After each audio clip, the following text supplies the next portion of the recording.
জুবিন দা কি পৰিস্থিতিত আমাৰ মাজত আজি নাই সেই কথা আমাক লাগিব, সেইটো ইস্যু হ'ব লাগিব। গতিকে কাৰ কাৰণে কাৰ দুখত জুবিন দা আজি আমাৰ মাজত নাই, কোনে হত্যা কৰিলে জুবিন দাক, সেই কথা যে মই যে কৈ আছিলো ছিংগাপুৰত অনুষ্ঠিত হোৱা যিটো নৰ্থ ইষ্ট ফেষ্টিভেলৰ সংগীতানুষ্ঠান, সেইটো হাই কমিছন অফ ইণ্ডিয়া ভাৰত চৰকাৰে প্ৰেজেণ্ট কৰিছিলে। গতিকে ভাৰত চৰকাৰ জগৰীয়া, ভাৰত চৰকাৰ ডেফিনেটলি জগৰীয়া। আৰু যিবিলাক মেনেজাৰকে আদি কৰি যিবিলাকে য়ক প্ৰাৰ্থী কৰিছিলে, সেই মানুহবিলাক জুবিন দাৰ হত্যাকাণ্ডটোৰ লগত জড়িত, তেওঁলোকৰ কঠোৰ শাস্তি সেইটো থাকিব লাগিব এজেণ্ডাত। জুবিন দাক আমি ন্যায় দিব লাগিব। জুবিন দাই যেনেকে অন্যায়ৰ বলি হ'ল, সেই অন্যায়ৰ বলি হোৱা যাৰ কাৰণে অন্যায়ৰ বলি হ'ল তেওঁলোকৰ উপযুক্ত শাস্তি লাগিব। ইয়াৰ কাৰণে বিজেপি দায়বদ্ধ, ইয়াৰ কাৰণে নৰ্থ ইষ্ট ইণ্ডিয়া ফেষ্টিভেলৰ উদ্যোক্তা দায়বদ্ধ, ইয়াৰ কাৰণে য়ক পাৰ্টি কৰা ছিংগাপুৰত থকা এই অসমীয়া কেইটা, যিকেইটাক হিমন্ত বিশ্ব শৰ্মাই চোকা চোকা ল'ৰা বুলি ক'লে, মানে অসমৰ তেওঁলোক নাগৰিক, ভাৰতৰ নাগৰিক, তাৰ পাছত তেওঁলোকে ছিংগাপুৰত যেতিয়া কিবা জীৱিকাৰ কাৰণত আছে, জীৱিকাৰ কাৰণে আছে, আৰু তেওঁলোকে ইয়াত ষ্টেটমেণ্ট দি গুচি গ'ল। কিন্তু ইয়াতে তেওঁলোকৰ ভোটাধিকাৰ আছে, এজনক বাদ দি। তেওঁলোকৰ কথাটো সুধোতে কৈছে যে যিবিলাক য়ক পাৰ্টি তাত মস্তি কৰিলে মদে মাংসৰে, আৰু তেওঁলোকৰ সেই মস্তিৰ বলি হৈ জুবিন দা আজি আমাৰ মাজত নাই। তাৰপিছত তেওঁলোকৰ কথা কৈছে তেওঁলোক বোলে ছিংগাপুৰত থকা ল'ৰাবিলাক চোকা চোকা ল'ৰা। চোকা চোকা ল'ৰা বুলি ক'লে আমাৰ কলিজাক তেওঁলোকে মৃত্যুৰ মুখলৈ পেলাব পাৰিব, জুবিন দাক তেওঁলোকে হত্যা কৰিব পাৰিব নেকি? এইটো কি কথা কৈছে মুখ্যমন্ত্ৰী? চোকা ল'ৰাৰ কাৰণে বেলেগ আইন আছে নেকি? চোকা চোকা ল'ৰা, মেধাৱী ল'ৰা বুলি যে ক'লে ছিংগাপুৰৰ খিনি, এতিয়া আমাৰ ইয়াৰ খিনি যেনেকে গ্ৰেপ্তাৰ হৈছে তেওঁলোক গ্ৰেপ্তাৰ হ'ব লাগিব। ছিংগাপুৰৰ চিটিজেন হোৱা হ'লে বেলেগ কথা আছিল, যিহেতু তেওঁলোক ইয়াৰ চিটিজেন, ভাৰতৰ অসমৰ চিটিজেন।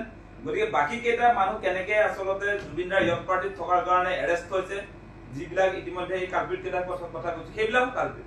গতিকে তেওঁলোকো আচলতে আহিব লাগিব, গ্ৰেপ্তাৰ হ'ব লাগিব, তেওঁলোকৰ শাস্তি হ'ব লাগিব। গতিকে আইন চোকা মানুহৰ কাৰণে বেলেগ নহয়, আছে নেকি তেনেকুৱা চেপ্টাৰ? গতিকে কেনেকে এইটো হৈছে আচলতে? গতিকে সেইকাৰণে কৈছো এই তদন্ত প্ৰক্ৰিয়া যিটো চলিছে হিমন্ত বিশ্ব শৰ্মাৰ নেতৃত্বত SITৰ ফালৰ পৰা যিটো তদন্ত প্ৰক্ৰিয়া, এইটোৰ জৰিয়তে জুবিন দাই ন্যায় নাপায়। জুবিন দাক আমি ন্যায় দিব নোৱাৰো এনেকে।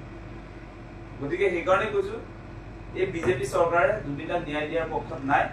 সেইকাৰণে আমি গমো পাই আছো ভিতৰি তেওঁলোকৰ মূল কথাটো হৈছে যে গভৰ্ণমেণ্ট ইনভলভমেণ্টটো আচলতে এই জুবিন দাৰ এই হত্যাৰ ঘটনাটোৰ লগত কেনেকে আছিলে সেইবিলাক ডিলিট কৰাবৰ কাৰণে SIT তদন্ত।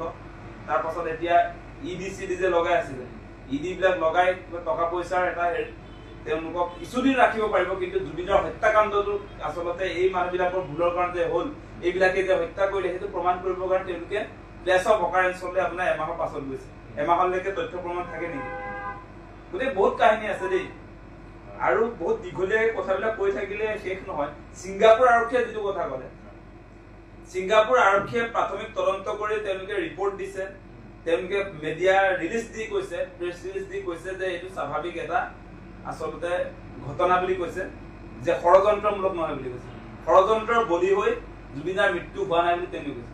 তেওঁলোকে জুবিনাক চিনি পায়, জুবিন দা ষড়যন্ত্ৰৰ বলি হ'ল নে নাই তেওঁলোকে কেনেকে গম পাব? কাৰণ জুবিন দা হৈছে পানীত যাব নোৱাৰে, পানীলৈ লৈ যোৱাতে ষড়যন্ত্ৰ, তাতকে ডাঙৰ ষড়যন্ত্ৰ আছে নেকি? জুবিন দা পানীলৈ লৈ গ'লে মৰিব, এইটো ছিংগাপুৰ আৰক্ষীয়ে জানে নেকি? জুবিন দাৰ হেল্থ ষ্টেটাছ ছিংগাপুৰ আৰক্ষীয়ে জানে নেকি?